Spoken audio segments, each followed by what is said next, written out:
Could it be that our tax dollars are being drafted to fight illegal, immoral, unconstitutional, unjust, and inhumane wars?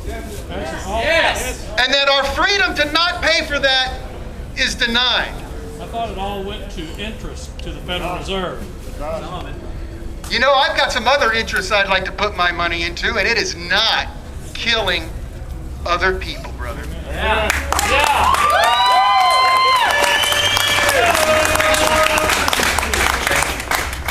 You know, there are a lot of things that need to happen for there to be peace and security. And I believe that one of the ingredients necessary for peace is that it has to be legal not to participate in violence. Yeah. And you might disagree with my stand, but if you stand for freedom, I'd like you to consider this. How will we ever have peace when it's against the law to earn a living and not pay for war? Last month, I returned from the Truth Commission on Conscience and War in New York City. I'll tell you about what we were doing there.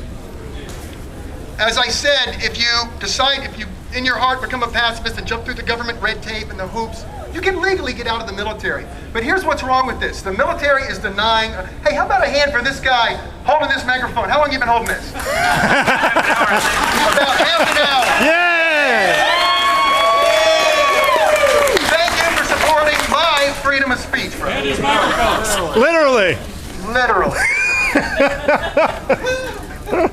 So check this out.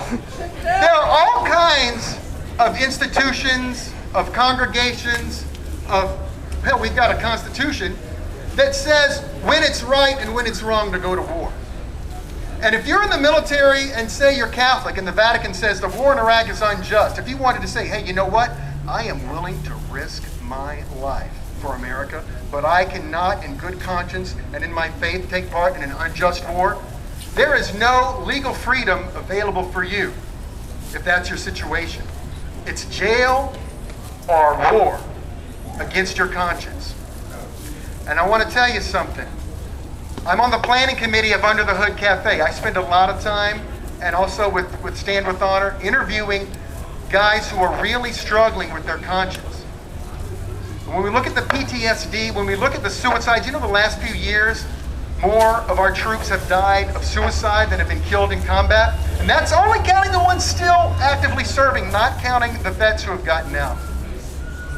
You know, I fell on my ass when I heard this a few years ago.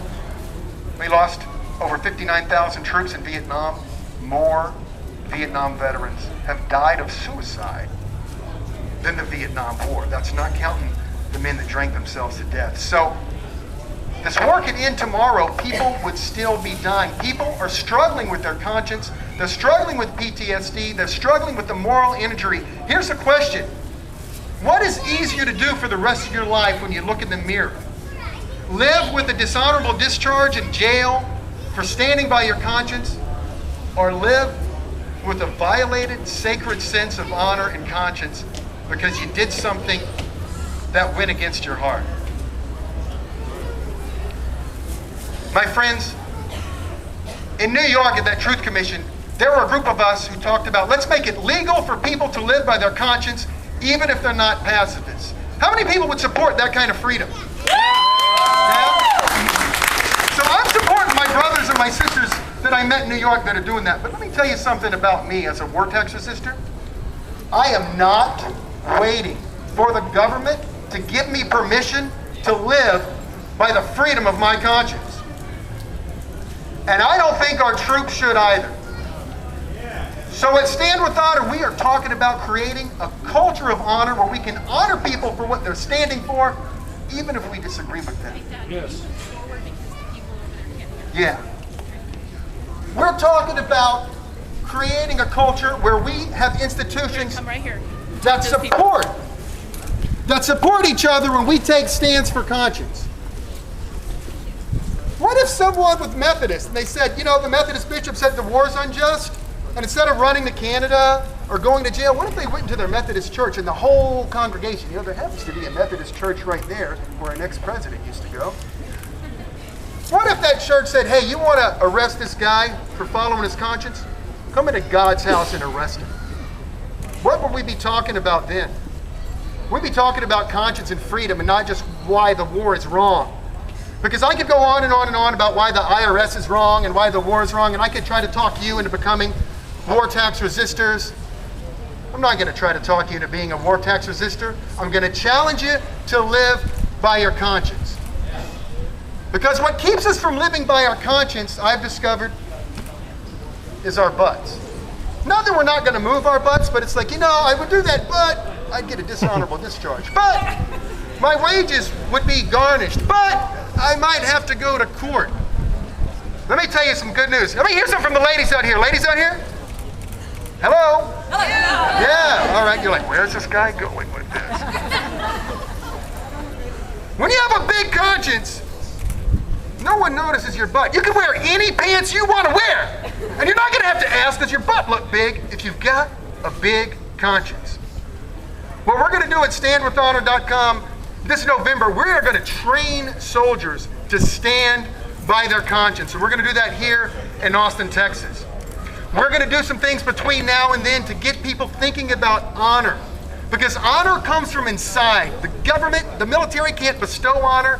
It can't deny honor. It can recognize it, and it does. But our power to stand from conscience is not derived from the government. The government derives its power from us. Nice. And Jefferson, agree or disagree with him, he said that our rights of conscience we would not give to the government. We would hold ourselves accountable with that to God. Maybe that ought to be in the history books no matter who said it. So I want to challenge you to live by your conscience. Check me out at standwithhonor.com. I'm going to be passing out something with all kinds of lists of things that you can do to support troops of conscience right now. I'm Thad, son of Wayne. Stand on conscience. Stand for freedom. Stand with honor. Thank you.